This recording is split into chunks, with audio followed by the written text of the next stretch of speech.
So today I'm going to talk about Kundalini Awakening, and I want to talk about manifesting and also the word productivity in the context of a Kundalini Awakening, because we have to look at productivity in a very different way than the average conditioned mind looks at it. Productivity, according to our world, is the ability to move forward no matter what, the ability to create external things, maybe to make money. Productivity, what's my output for the day? According to what our senses can see. But when you're having a Kundalini awakening and you want to be liberated in this lifetime, which I believe a lot of people will be liberated in this lifetime, because we're in an era where we're literally mutating into a new species. And so there's a quickening of awakening. That's the process that could take lifetimes is may very well only take one lifetime, and that's kind of rough.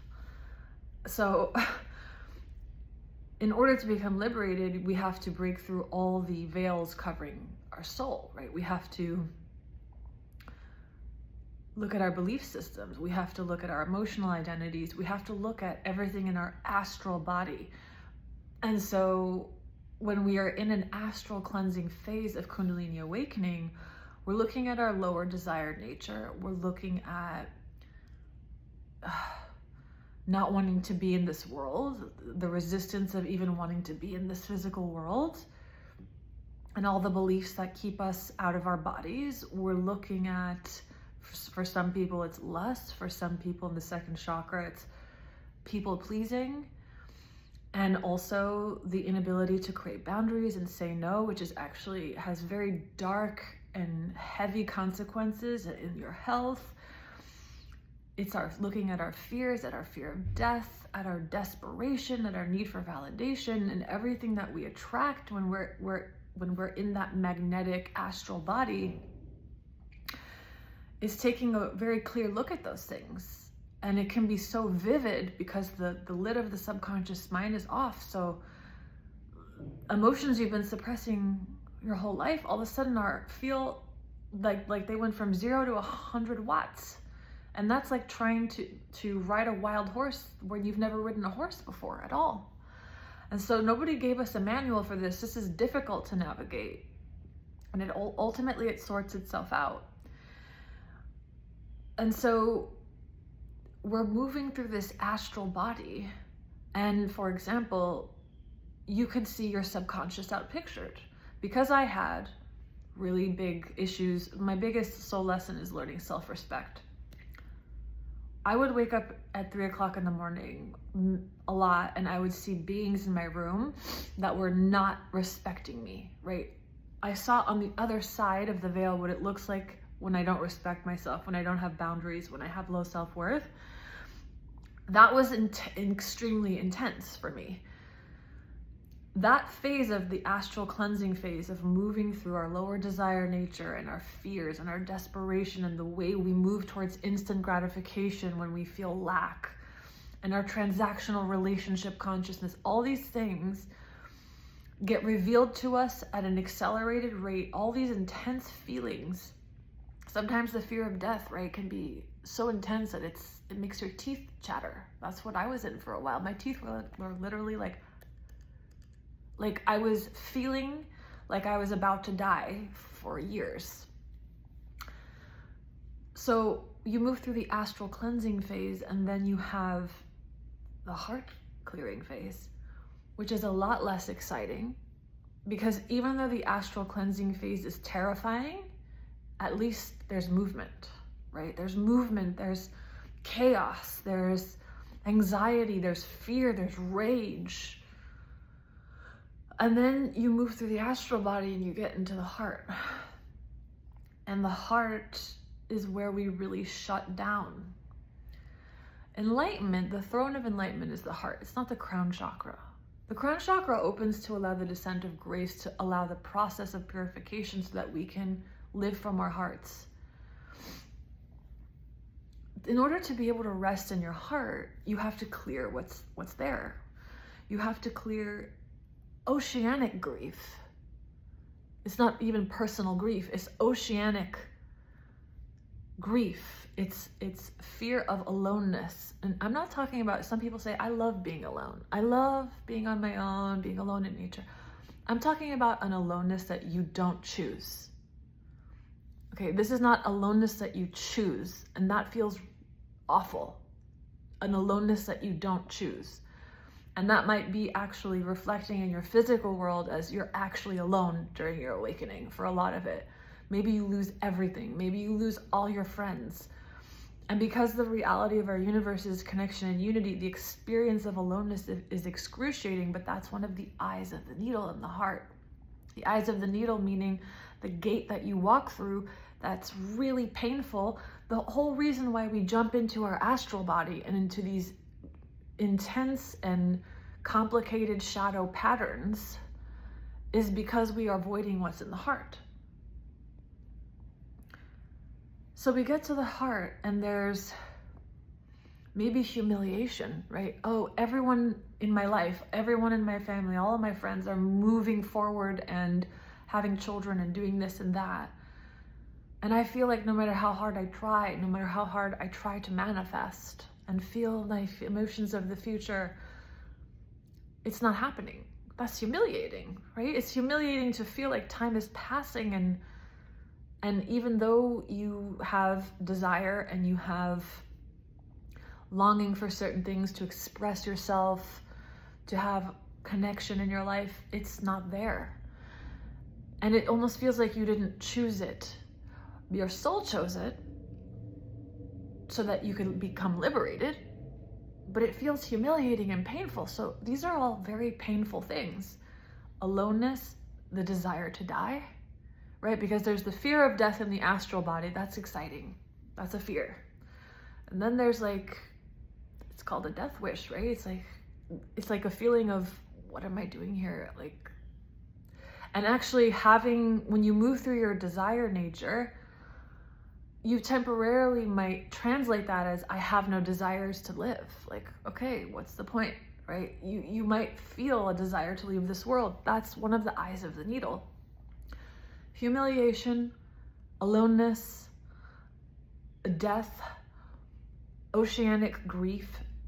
When you hit this level of awakening, in the Kundalini Awakening, it can feel like the electricity, literally like you got unplugged from the electrical grid. Like the electricity leaves your nervous system and everything slows down. So compared to the astral cleansing phase that was terrifying, but also kind of cool and full of insight and even mystical experiences, even though maybe some of those experiences were dark, it gets really quiet in the heart. It gets really quiet and heavy in the heart.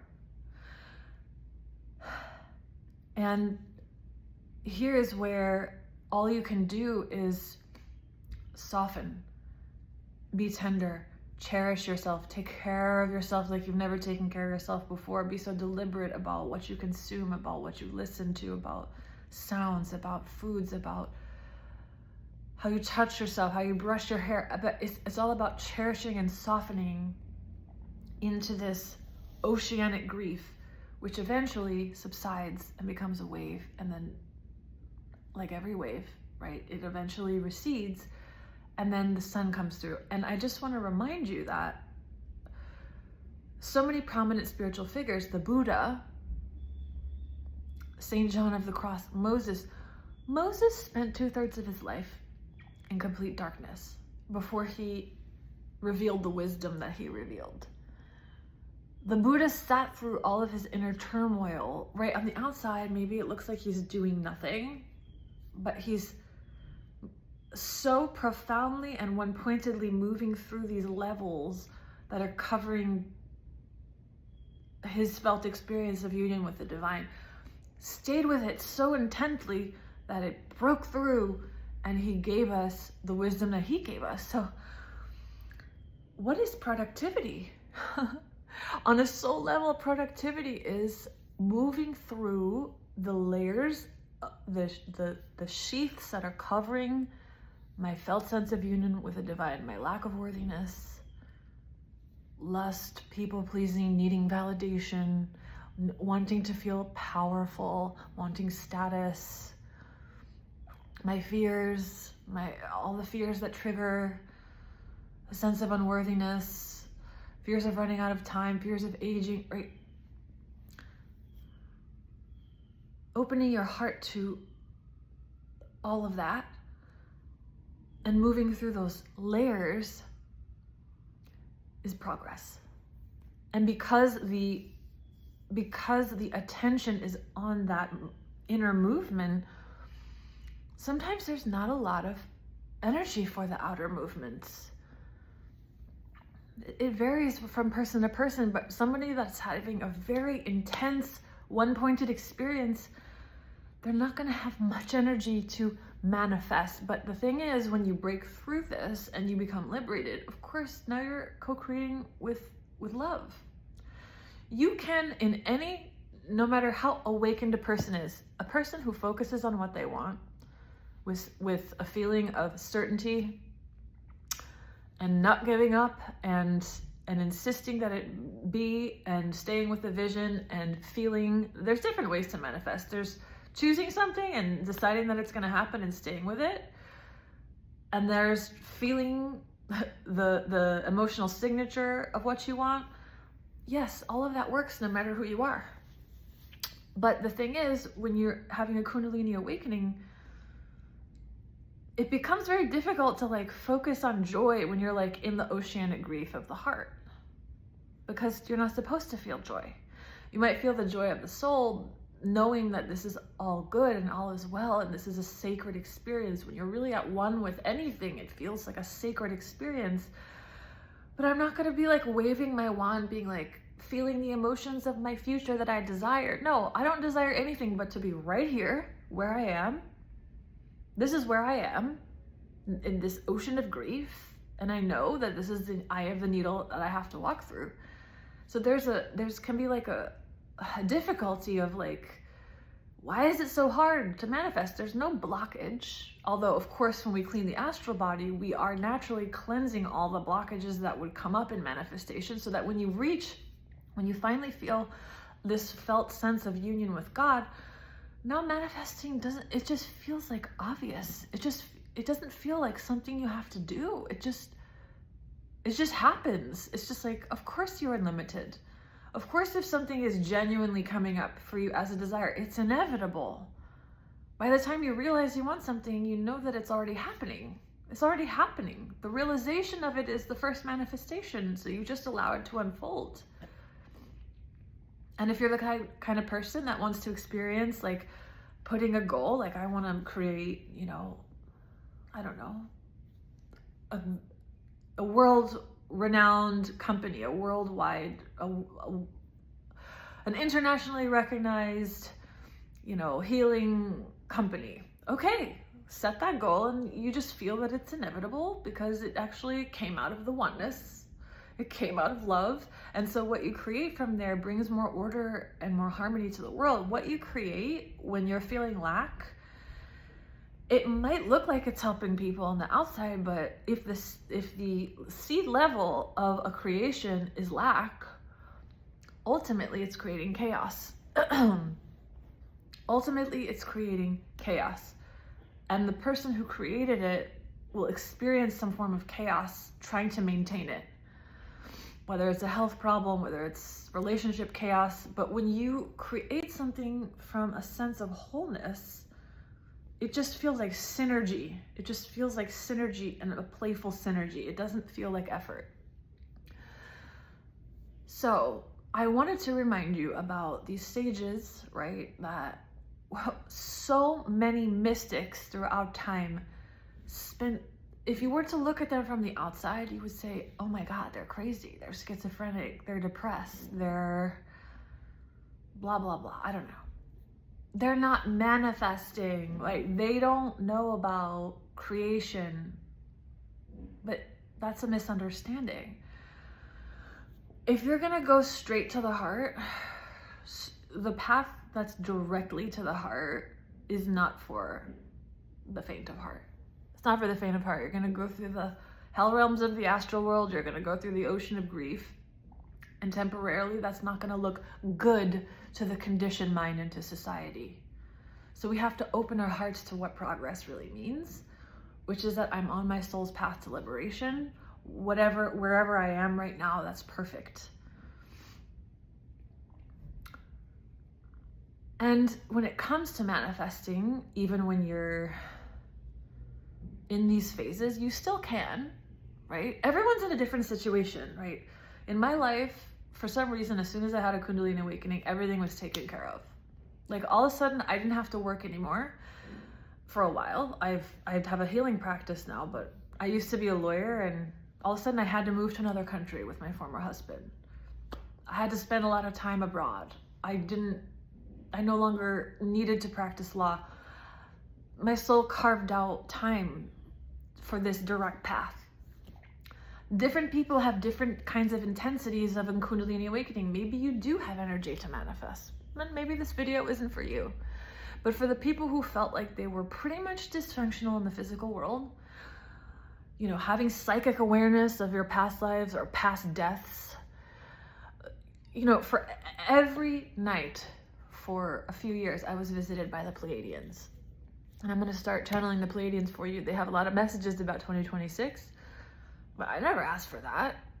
I would wake up and there would be like an electric blue portal in my room and be like, what is this? Like, what the fuck is this?